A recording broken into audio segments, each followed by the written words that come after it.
আজকের গল্প লীনা দত্তের লেখা সম্পর্কের সংজ্ঞা। হাসপাতালের বেডে শুয়ে শুয়ে ভাবছেন অনিমা। জীবনে কত কিছুই না ঘটে, যা কোনো দিন কল্পনাও করা যায় না। আপন মানুষগুলো যে এত দূরে সরে যাবে কোনো দিন ভাবেননি, অথচ এদের জন্যই সারা জীবন ভেবে গেছেন ওদের কিসে ভালো হবে, ওরা কি করলে ভালো থাকবে।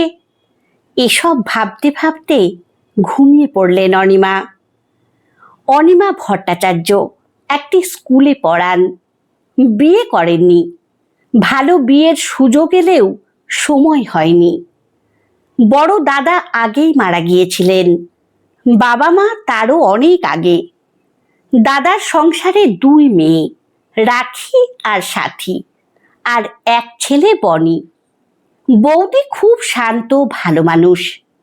দাদা মারা যাওয়ার পর অনিমা দেবী সমস্ত দায়িত্ব নিজের কাঁধে তুলে নিলেন। বৌদি বহুবার বিয়ে দেওয়ার চেষ্টা করেছিলেন, কিন্তু অনিমা রাজি হননি। এদেরকে দেখব বলেছিলেন তিনি। বৌদি বলেছিলেন, তোমার কি হবে সেটা ভেবে দেখেছ? অনিমা হেসে বলেছিলেন, ওরাই আমাকে দেখবে। ছোটবেলায় রাখি আর সাথী পিসিমণিকে ছাড়া এক মুহূর্ত থাকতে পারত না। আর ছেলে বনি ছিল বড় দুরন্ত। তবে পিসিমণির সঙ্গে তার ছিল গভীর টান। 3 জনের লেখাপড়া, শখ, আহ্লাদ সবকিছু অনিমা দেবী সামলেছেন। বৌদি রান্নাবান্না আর ঘরের কাজ ছাড়া অন্যদিকে তেমন মনোযোগ দিতেন না। তারপর একদিন বৌদিও চলে গেলেন। ততদিনে ছেলেমেয়েরা একটু বড় হয়েছে। রাখি আর সাথী পড়াশোনা শেষ করে বেসরকারি কোম্পানিতে কাজ নিল। বনি ব্যবসা শুরু করে দুর্গাপুরে থিতু হলো। সবাই যে যার জীবনে ব্যস্ত হয়ে পড়ল। পিসিমণির খবর রাখার সময় কারও নেই। এভাবেই চলতে চলতে একদিন এলো মহামারী। শুরু হলো লকডাউন। প্রচুর মানুষের কাজ গেল, অনেকের পেটে টান পড়ল। অনিমা দেবীর বাড়িতে যে কাজ করত সেই রানুর স্বামীর চাকরিটাও গেল। সবাই তাকেও ছাড়িয়ে দিয়েছে। শুধু অনিমা দেবী বলতেন আসতে, কারণ সারা দিন একা বাড়িতে মহামারীর ভয়ের চেয়েও একাকিত্ব, সেটা আরো ভয়ঙ্কর। চিরকাল কথা বলতে ভালোবাসা মানুষটির আজ কথা বলার একটি লোকও নেই। কিছুদিন পর রানুর স্বামী মহামারীতে আক্রান্ত হলো। পাড়ার সবাই তাদের একঘরে করে দিল। ত্রাণের খাবার এলে বড়রা কোনো মতে পেট ভরায়, কিন্তু ছোট ছেলেটা বোঝে না মহামারী, বোঝে না ত্রাণ, শুধু খিদের কষ্টে কাঁদে। একদিন রানু লুকিয়ে অনিমা দেবীর কাছে এলো। 2 হাত ধরে কাঁদতে কাঁদতে বলল, দিদি কি করব বলো, ছেলেটা না খেতে পেয়ে মরে যাবে মনে হচ্ছে। অনিমা দেবী বললেন, তুই ওকে আমার কাছে রেখে যা। না দিদি, রানু বলল, কেউ জানতে পারলে তোমাকেও একঘরে করে দেবে। করুক, অনিমা দৃঢ়ভাবে বললেন, তুই ওকে এখানে রেখে যা, নইলে আমি নিজেই গিয়ে নিয়ে আসব। না দিদি, ওখানে যেও না, মহামারী মারাত্মক আকার নিয়েছে, আমি বরং ওকে এখানে দিয়ে যাব। পরদিন লুকিয়ে ছেলেটাকে দিয়ে গেল রানু। ছেলেটার রোগা চেহারা দেখে অনিমার মন খারাপ হয়ে গেল। মনে হলো মহামারীর আগেই অনাহার শেষ করে দেবে। ছেলেটির নাম রাজা। সেদিন থেকে প্রায় 6 মাস রাজা অনিমার কাছে রইল। খাওয়া দাওয়ার পাশাপাশি পড়াশোনাটাও অনিমা নিজে দেখাতেন। ছেলেটির উপর মায়া পড়ে গেল তার।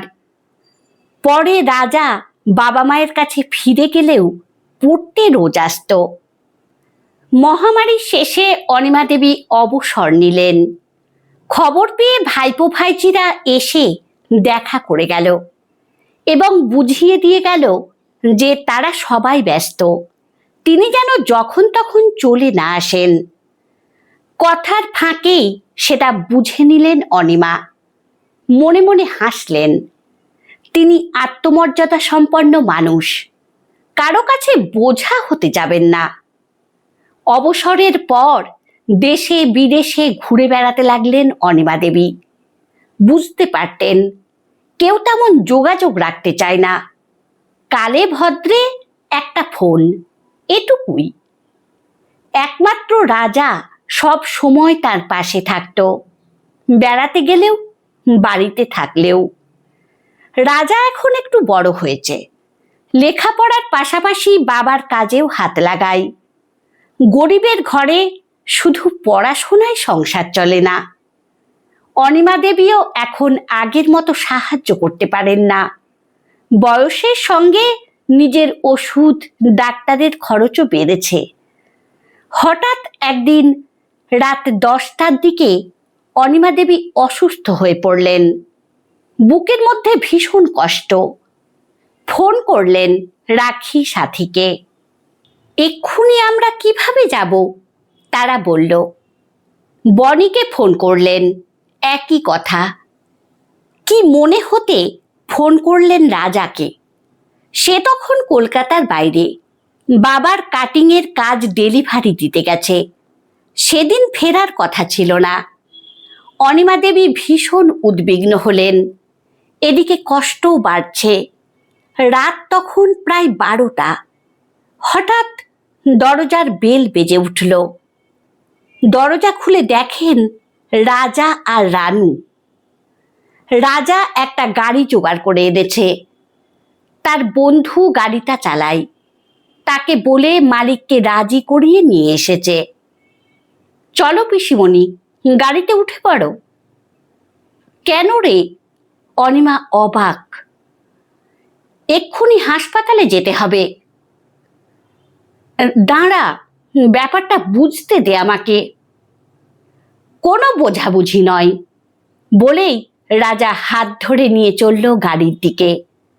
রানু বাড়ি বন্ধ করে চাবি নিয়ে বেরিয়ে এলেন।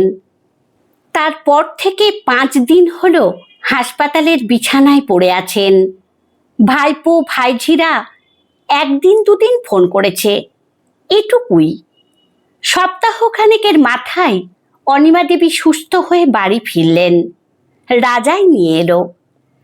এখন থেকে তার সব দেখভাল রাজাই করে। একদিন তাকে ডেকে অনিমা জিজ্ঞেস করলেন, তুই কেন এত করিস? তুই কি এ জন্মের আমার কেউ? রাজা শান্তভাবে বলল, জন্ম দিয়ে সম্পর্ক বিচার করি না পিসিমণি। এ জন্মে তুমি না থাকলে আমি হয়তো বেঁচেই থাকতাম না। সেই দিনের ঋণ আমাকে শোধ করে যেতেই হবে। আমার মা বলেন, তুমি আমাকে দ্বিতীয় জন্ম দিয়েছ, তুমিও আমার মা। তোমার সব দায়িত্ব তাই আমার। অনিমা দেবীর চোখে জল এসে গেল। সারা জীবন যাদের জন্য করলেন তারা আজ খোঁজও রাখে না। আর যে ছেলেকে শুধু 2টো ভাত দিয়েছিলেন সেই আজ পরম আশ্রয়। এবার অনিমা দেবী মনস্থির করলেন, তার যা সম্পত্তি আছে সবটা গুছিয়ে রেখে যাবেন যোগ্য মানুষের হাতে। উকিলকে ডাকলেন, সবাইকে খবর দিলেন। শরীর ভালো যাচ্ছে না, এবার সব গুছিয়ে রাখতে চাই, সবাই আয়। ভাইপো ভাইঝিরা ভাবল, এবার বোধহয় পিসিমণি সম্পত্তির ভাগ বুঝিয়ে দেবেন। মনে মনে খুশি হয়ে উঠল। মুখে বলল, এত তাড়া কিসের? অনিমা সব বুঝলেন, শুধু হাসলেন। উকিলবাবু যেদিন এলেন সবাই হাজির। অনিমা বললেন, আমার যা সম্পত্তি পৈতৃক এবং নিজের সব ভাগ করে দেব। এই বাড়ি বাবার, হিসাব অনুযায়ী 2টো ভাগ হবে, দাদার এবং আমার। দাদার ভাগ পাবে তার 3 ছেলে মেয়ে, আর আমার ভাগ পাবে রাজা দাস। চমকে উঠল সবাই, কারণ তারা ভেবেছিল পিসিমণির কেউ নেই, সুতরাং তারা তাদের কর্তব্য করুক বা না করুক, তার সমস্ত কিছু তারা 3 ভাই বোনই পাবে। বনি বলল, রাজা মানে রানুদির ছেলে? হ্যাঁ। কিন্তু সে কেন? সে আমার পালিত সন্তান। বনি বিশ্রীভাবে হেসে খারাপ একটা ইঙ্গিত করল। অনিমা শান্ত কিন্তু দৃঢ় গলায় বললেন, তুই খারাপ এটা জানতাম, এতটা নীচ জানতাম না। তারপর সবার দিকে তাকিয়ে বললেন, অসময়ে তোরা কেউ পাশে ছিলিস না, রাজা সব সময় ছিল। সন্তানের সব কর্তব্য সে পালন করেছে। তোদের আমি সন্তান স্নেহে মানুষ করেছিলাম, তার প্রতিদানে তোরা কি দিলি? সবাই চুপ। উকিলবাবুর দিকে ফিরে অনিমা বললেন, আমার মৃত্যুর পর আমার সমস্ত সম্পদের অধিকার শুধুমাত্র রাজার। রাখি আর সাথী অবাক হয়ে তার দিকে তাকিয়ে রইল। অনিমা বললেন, সম্পর্ক রক্ত দিয়ে তৈরি হয় না রে, সম্পর্ক তৈরি হয় হৃদয় দিয়ে, ভালোবাসা দিয়ে। যেটা তোদের কাছে হয়ে গেছে শুধুই স্বার্থের হিসাব। আমার গল্প পাঠ যদি আপনাদের ভালো লেগে থাকে তাহলে লাইক, কমেন্ট ও শেয়ার করে দেবেন। ধন্যবাদ।